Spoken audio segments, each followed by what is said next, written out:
You did what you had to do, now leave. What are you that you can look upon me? I'm just a simple nun. A nun, perhaps, but not so simple. What's up, everybody? Welcome back to another breakdown of American Horror Story Asylum. We're breaking down episodes 7 and 8 today. Yes, we are, guys. Make sure you're subscribed to this channel because we're going to break down the entire season of Asylum as our holiday gift to you guys because we love you. Now, episode 7 is titled Dark Cousin. Before I watched it, obviously I was like wondering what could be the dark cousin in this episode. Craig. Dark cousin is actually probably referring to Skahath? Ska? Who dares look upon Shahar?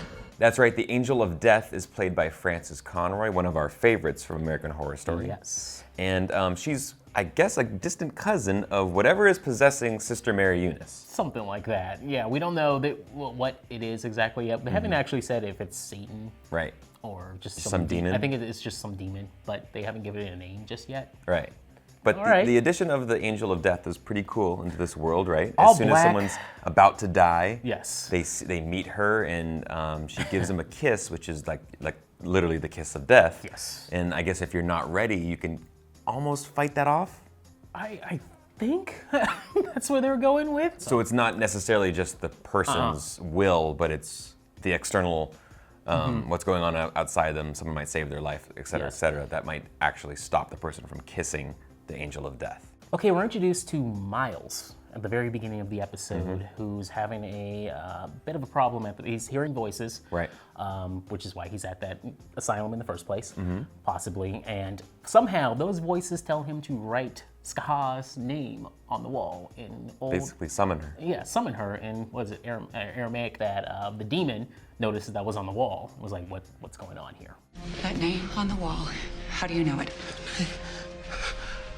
Is that what it is? I don't know. I can't even read it. Why would I write it? Did you summon her? During those events, Miles cuts his hand, sent to the ward. Really brutal. Yes, and well, that's when apparently, good job, Frank, or whoever was doing his harnesses. Not a good job. Yeah, no, not at all. So he's able to still cut him loose a little bit and kill himself. Yeah. And you know, Sister Mary Eunice and the devil that's possessing her, or the demon that's possessing her, is kind of given the heads up that she will be arriving. That to kind of keep an eye on what's going on in the grounds. You know, she's kind of like taking control of the asylum. It's like the so Gabbo thing when she sees the name up there, Gabbo, Gabbo, Gabbo, and she's worried now. Now, speaking of Sister Mary Eunice, we've also seen her use her powers in broad daylight now on people in the asylum. Full on telekinesis at this point. Dr. Arden she doesn't care. Yeah, Dr. Arden is like, what the hell am I dealing with? Like, how do you get? Okay, listen. I know it's a different time or whatever, but if I get knocked across the room from telekinesis or something, I don't know what's going on. I'm getting up, dusting myself off if I'm not dead, and getting out of that room, grabbing a gun, and probably coming back there or something. That's the end of this right then and there. You might do that, but I'm literally just going to leave that entire building. Fight or flight. I'm never going to come back. I'm just going to get up. I'm going to walk away, and I'm going to run out the front door. And like, y'all can deal with this demon person. Good day. Yeah. I hope this clarifies the chain of command, Arthur. Grace comes awfully close to dying. Yeah, she's lost not a looking good ton right of now blood. Yeah. But she's fighting hard enough. From the aliens, apparently. Not from Arden. Everyone thinks Arden cut her up. Yeah, everyone else thinks it's Arden that did his surgery and sterilized her. But he's just like, what? It's actually the aliens that probed her. For some reason, they chose her, as they did with Alma Walker. They chose her, and during that time, she also said to Kit that, you know, she saw Alma. I've been accused of having committed this savagery. Both you and I know it's not the truth. At this stage, it would be easier just to let you die. But I will not be the one to take the fall for this. Okay, let's check in on Lana right now, and things are not looking good for her. She's Dr. Thredson / Bloody Face. He's keeping her alive. But she's having a rough moment with him. And at the same time, this is when Skaha pays her a visit too. Right, she's on the brink of death. She can't take it anymore. She's been raped by him. Yep. She's being treated like total shit, and she knows that her lover is also been Gone. killed, and she is so close to death. Yes. But she fights it up. Does she tell Skyfire, no, I won't. Not yet. Not yet. Not yet. I'm not ready. Okay, all right. Are you surprised that Dr. Thredson, aka Bloody Face, is keeping Lana alive down there? No, that's like the plot. That's the whole series right then and there. That's like Scooby-Doo, and when you reveal the villain, they got to keep talking and they won't shut up. And that's Right. what he's doing right now. He finally has someone he can talk to that knows he's Bloody Face. He's gonna keep her alive as long as he can. Now, Lana must have the absolute worst luck in the world, or in the American Horror Story universe, because Yeah. she gets out of the building. And She's free. She got out of there. and she flags down a car. So I'm like, oh, she's safe. And she gets it's a into horror the show. one car where the dude hates women and just got cheated on by his wife, caught his wife in bed with another man. And she happens to be in the car.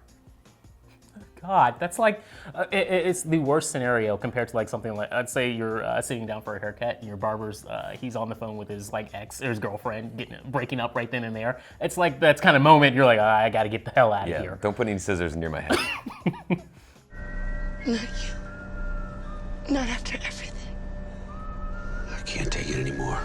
The lies, betrayal, the cheating. So she gets out of that scenario only to open her eyes. And be back in the asylum. The first thing she sees is Mary Eunice. And she's literally, she can't even move. She can't move.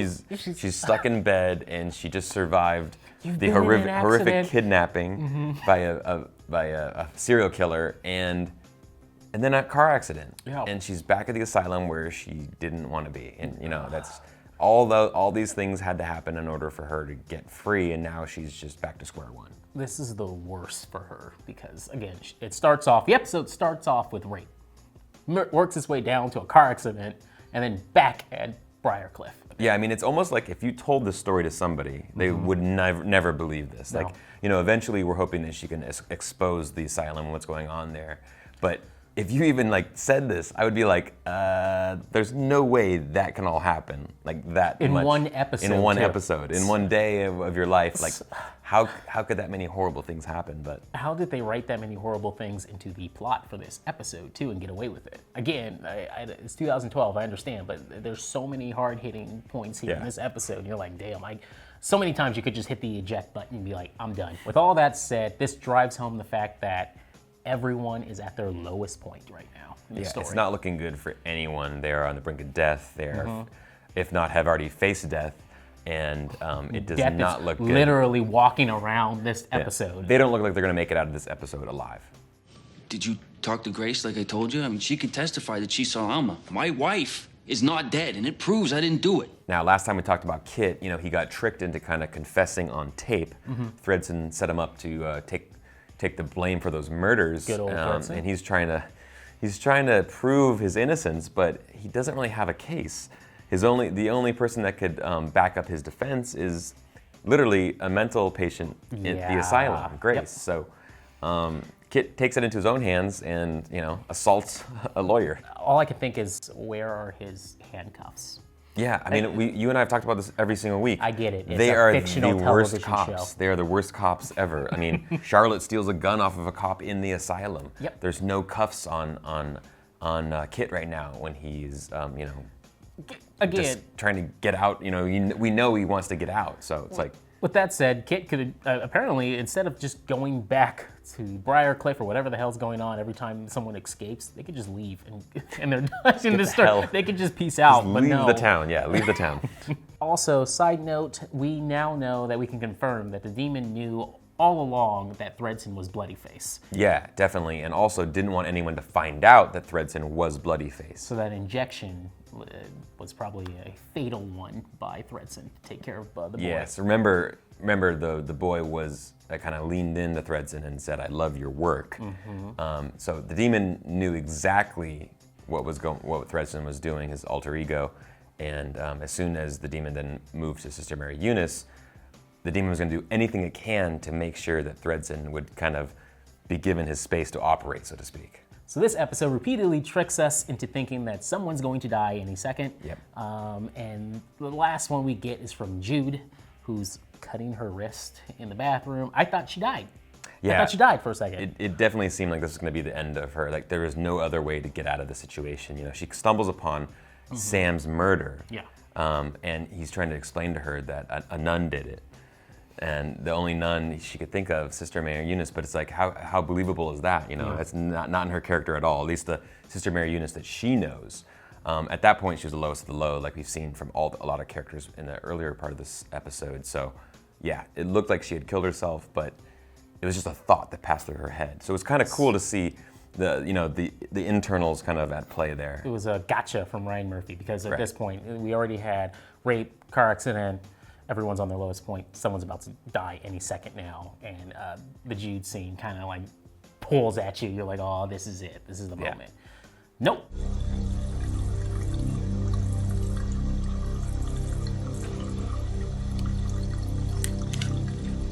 You find out later on, just when you think you're at your lowest point, the sun will rise again. And this is the episode where maybe things are turning around because the girl survived that accident. Yeah, this revelation was huge, not only for the episode itself, but also for the character of Sister Jude, right?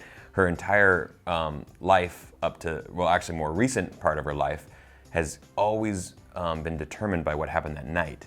You know, she changed her entire life after that night.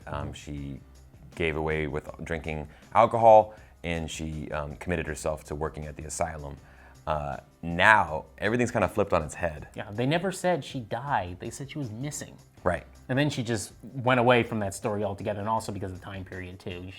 What are you going to do? Google it, look it up? Well, and she was probably drinking heavily at that time and kind of going in and out of consciousness and kind of just already assumed that the worst had happened. Yeah. You know, in this situation. The girl could have been like, right. dusting herself off. Had she stuck around for like a good... pick me up? Yeah. Yeah. For one more minute, had she stuck around, the girl's probably like, what's going on? But no. I like that reveal a lot of her, and now she has a kid herself, and then the expression on Jessica Lange's face there, it just says it all right there. Okay, like we talked about earlier, Kit comes back to Briarcliff. Yeah, he'd been running for like 5-6 miles. Yeah. Yeah. Well, he saves the day. 7-minute pace.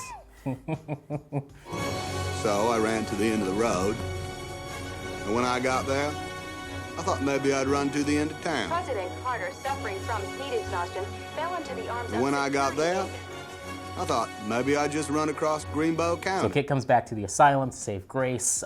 Sadly, he couldn't save the nun from the Rasper that randomly shows up, because you need like just a... Yeah, the Rasper had been hunting for a while, I guess, and smelt them. How long has Walking Dead been around at this point? I'm trying to think of where this idea came from. We need some zombie thing in here just to pop up, because it worked. It was appropriate right there. Just, you need a moment here. You got to build the tension. Zombie Rasper thing. Thank God for home appliances in the kitchen. I mean, if he was in any other room, he wouldn't have been able to stop the thing. Oh, yeah. But, hey, Chekhov's gun or Chekhov's dough mixer. Okay, yes. That said, all that work was for nothing because Frank shows up and shoots Grace. So Grace steps in front of the bullet. No, maybe I'm wrong here, but she stepped in front of that bullet. It was like a good 2 Mississippi before Frank comes around and decides to shoot her. Yeah, he had no reason to shoot at all. No, not at all. Drop your dough mixer, relax, chill. Both you guys, we're gonna cuff you guys down to a bed. Like, that's the way to deal with that, not to just fire aimlessly into the kitchen. You know, Greg, we are in the kitchen here, which means I bet you they have some stew. Oh, the stew is stew! All right, time now to talk about our most valuable performances from episode 7. What do you got, Greg? Sister Jude, come on, strong performance here again. Every single scene with her, you're like, how is she gonna get out of this mess? She's in a huge mess here, and from beginning to end, you think she's at her lowest point. She decides not to do it, not to kill herself, and there's hope. There's hope here at the end of this episode. Yeah, she was incredible yet again in this episode. My favorite performance has to be Frances Conroy as the Angel of Death. I knew you were gonna do that. Whatever, however you say it. I just, the way, so mysterious and so confident, and the way she's dressed and the wings, as soon as the wings pop out, You can tell that's when she means business. Like the kiss is, she's going in for the kiss. You're locked. It's the event horizon now. When those angel wings come out, you're done. Yeah, you're done. And Frances Conroy is one of our favorites from every season that we watch. So, yeah, she gets my thumbs up this episode. Okay, let's jump into favorite moments now. Ryan, what do you got? Mine definitely has to be with Sister Jude, one of the best performances, as you mentioned. I think the moment when she realizes that she didn't kill Missy. Yeah, Missy. Little Missy. With the blue coat. Who are you?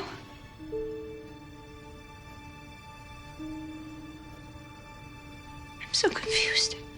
A very emotional scene, and she's kind of in shock that she's lived in so much remorse for so long, and finally she can get this weight lifted off her shoulders. I thought Jessica Lange did a phenomenal job, and it was just very touching. If they could have took it a little bit farther and having her reveal that she was the one, just to see that acting play out, just Jessica Lange's performance. But I loved it still. I'm gonna go with the two waitresses that were looking over at Sister Jude, who was talking to herself the entire time, and they said this line. Poor thing. Maybe we should call Briarcliff. At least they could give her a bed for the night. All right, Greg, time now to jump into episode 8. It is called Unholy Night, and it is the Christmas-themed version of American Horror Story. Yes, I actually really love this one. I was disturbed by it.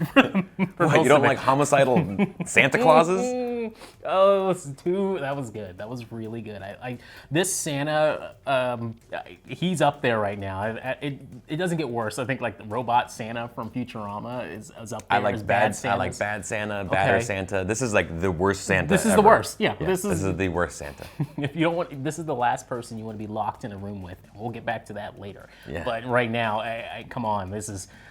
Lee Emerson is great at just being this awful, despicable person. Now, it definitely felt like they took some inspiration from the 1984 film Silent Night, Deadly Night. In that movie, a killer dresses up in a Santa costume and he's getting revenge on a nun who abused him as a kid.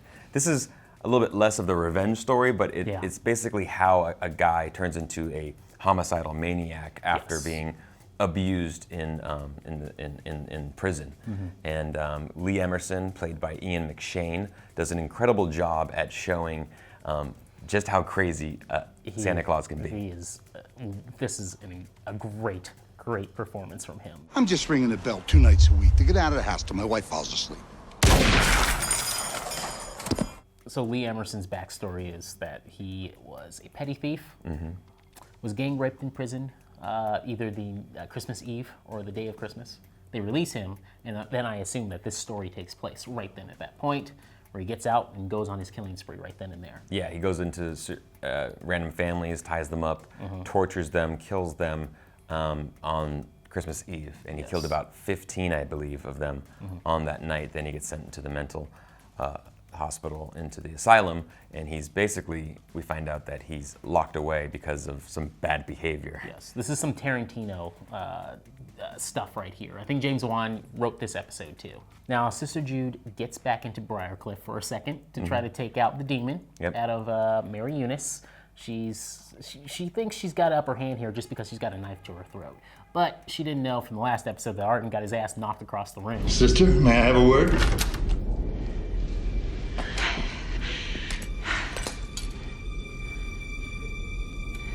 Dr. Arden.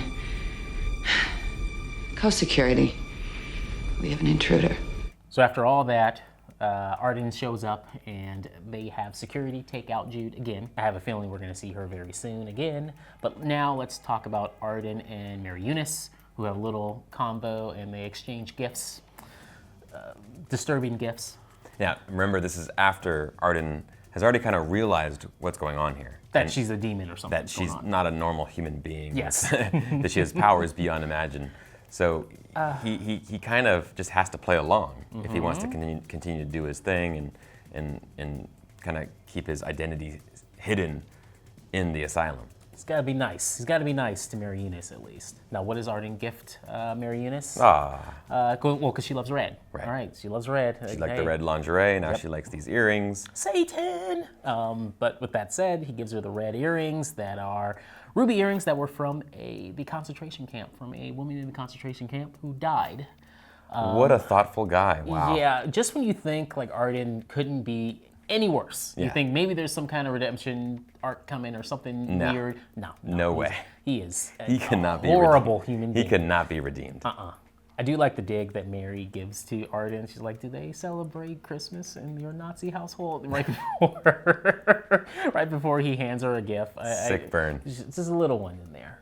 Arden goes from that to talk to Jude and tell her that he needs help. He needs help from the demon or whatever's going on. He's scared of Mary Eunice. Okay, why on earth would you believe him? Yeah, they've gone at each other for so long, for years and years. All of a sudden he has a change of heart. I would be extremely suspicious of this man, knowing what you know about him already, right? He's a Nazi doctor that is his life's a lie. His entire life's a lie, and she just wants to go along that he's kind of had a change of heart. Yeah, I think I'm gonna give him a shot this time around. No, come on, Jude. The light's gone out. It's a trap! Please. And that's not a word I use often. It's a trap! I'm begging you. It's a trap! Please, help me. I'm doing this for her, not you. Let's check in on Kit now. Again, he is in a drug-induced dream state right now.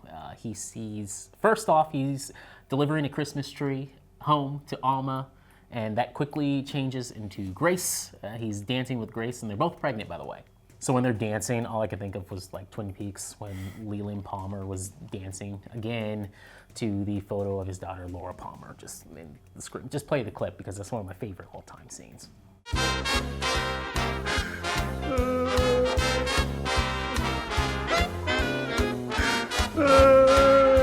Now Lana, who happens to be just roaming around Briarcliff again. Yeah, she's like completely healed, like that car accident. Everything's fine. Nothing happened. She wakes up Kit. I love his line. Are you really here? Yeah, how did you get back in here? What the hell happened? I would say the same thing. But she tells him she's gonna save him. She's gonna try to figure out a plan here and get him out of here. She's gonna try to make a phone call.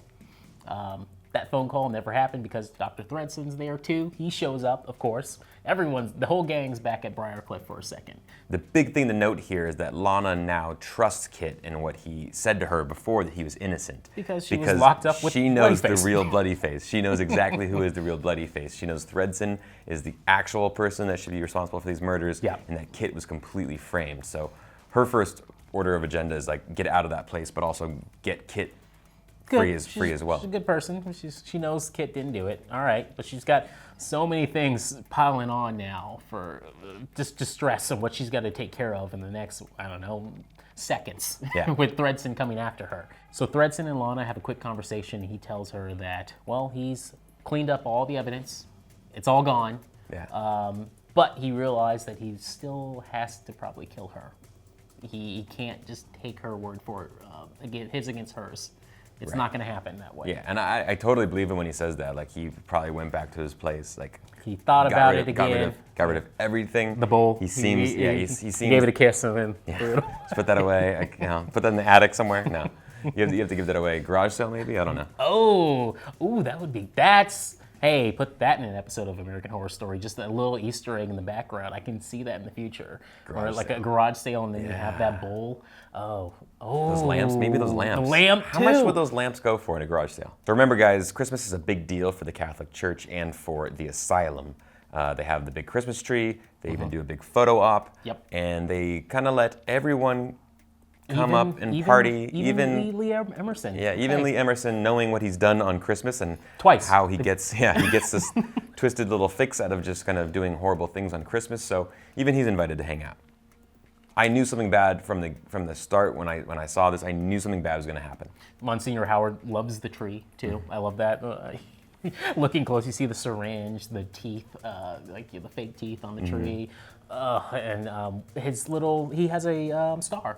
A special star what's put on top of that tree. And what happens to it? Lee Emerson uses it to beat Frank with for a second.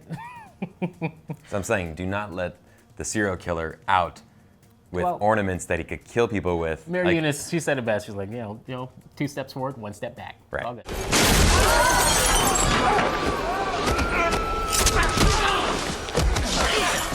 So Frank grabs Lee and brings him back down to his cell in solitary. But Sister Mary Eunice follows him down there, and she then kills Frank. Goodbye, Frank. He was in complete shock. He had no idea that was coming. But you know who also was in complete shock was Lee. Lee, the look on his face was just like, wow, you are not who I thought you were. So Godspeed, Frank, you will be missed. Yeah. Bye, buddy. Thankfully, Kit and Lana together, they teamed up and they're able to knock out Thredson and tie him up and restrain him. Yes, they can't kill him yet. For the time being. While he's awful, he's their only hope, probably, to get out. Getting out and getting free and getting Kit off. Yes. Innocent from the murders. Then we have Dr. Arden, who is disposing of Grace's body. Yes. But he gets interrupted. Oh, yes. By some more of those aliens that love to hang out at the asylum. Giant light, can't see a thing. And then everything's back to normal, and boom, she's gone. Okay. Yeah. Now the difference here being that, you know, Arden isn't drunk. He's mentally stable. I mean, he is a psychopath, but he's mentally stable. He knows what's going on. But there's still an encounter with aliens here. So I think this puts to rest if we thought that they were just a part of some people's imagination. But they truly do exist. Yeah, unless it's in the water. Hey, and they are, yeah, they exist, and they are, for some reason, they have a fascination with patients in this in the asylum, but also in the town. As Alma Walker. So Unholy Night ends with a little showdown between Sister Jude and Lee. Yes. You said it earlier. He literally gets locked into a room with her, and she has to fight for her life against him. And then you can hear help, help with Mary Eunice on the outside. Come on, they got her, but at this point you know, like, oh, she's gonna make it out of this. Somehow. Yeah, totally. I mean, we like we said, Sister Jude should have never trusted Dr. Arden in the first place, or you know, she would have never been in this situation. So she can't be too shocked when she turns around and sees Lee there. But you know, he's out for revenge. You know, she's treated him a certain way that he feels is not nice, and he wants to get revenge on her, and he's gonna kill her, but luckily she has a letter opener to save her life and kill him before. Yes, because all villains, they always have to spiel out everything that's on their mind. This is every like James Bond movie. This is every type of movie. The bad guys can't just kill the person. They have to like keep talking. Let me finish making this like weapon to kill you with. To give just enough time for the person to fight back and survive. All right.